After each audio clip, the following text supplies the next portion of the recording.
stick, a stone, it's the end of the road, it's the rest of the stump, it's a little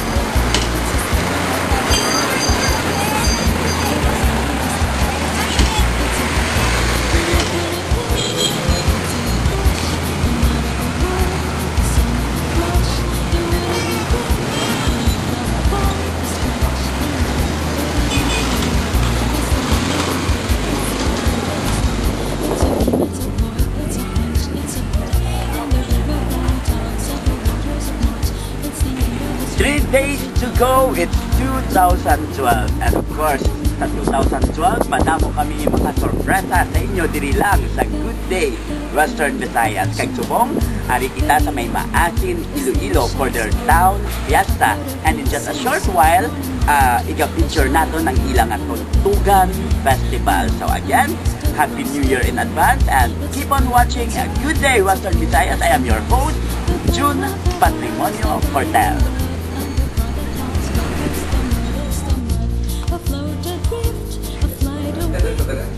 Oh, the promise of spring and the riverbank talks of the waters of March. It's a promise of love, it's a joy in the heart. And the riverbank talks of the waters of March. It's a promise of love, it's a joy in your heart.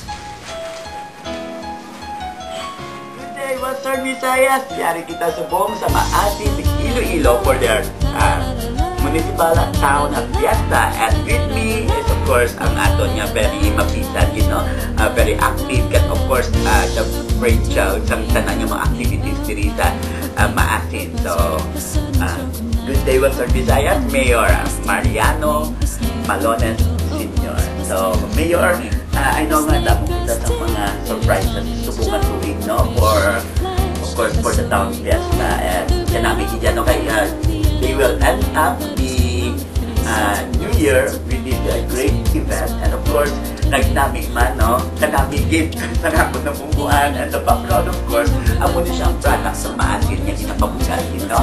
And so Mayor, aside from this product and sa mga surprises nato, ang mga preparations na for this town fiesta.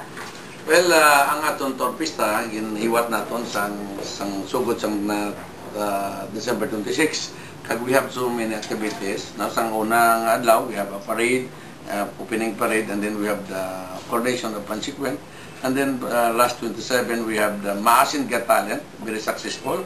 And then last night, we have 28, we have our championship game of basketball in Maasin, diri lang sa Banwa. Kag puno magyapon ang sports complex naton.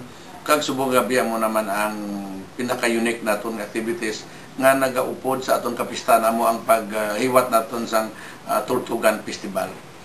Okay, so with regard sa Tortugan Festival, Mayor, no? So sa nabalanta ang dinagyang Iloilo has made a name na already with no, sa isa sa mga event na ginabantayan din sa Iloilo, and not just Iloilo but the whole Philippines, no? And worldwide of course. So sa nabalanta mo na ang plan naton subong with this Tortugan that it will be known internationally.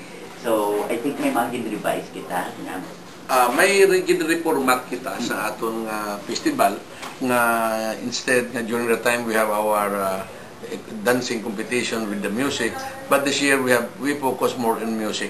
So masaksihan sa aton pumuluyo sa bilog ng probinsya Iloilo kag sa syudad nga ini pinaka-unique sa bilog ng Pilipinas, kay ang concert will be more on the instrument will be used as a bamboo, kag may magakanta sini nga mga aton nga pumuluyo nga Banwa sang Maasin.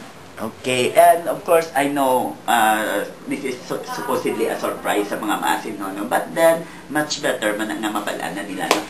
By this coming February, no, I think Maasin is invited to this big event. Yes. Yeah, ining atong ginihiwat nga music festival. This is preparation for hosting our national government will be hosting sang Bamboo Music Festival also international. So they're inviting from other countries sang mga bamboo music. So ining aton Tortugan magpartisipar man ini, no. So hopefully by this coming February ang ining mga international visitors nato will visit also in Maasin, sa Maasin. Wow, so it will be a great pride sa mga Ilonggo, no, being kapin bagit maging isa ka maasin, no? It will be a great pride. So, again, Mayor, no?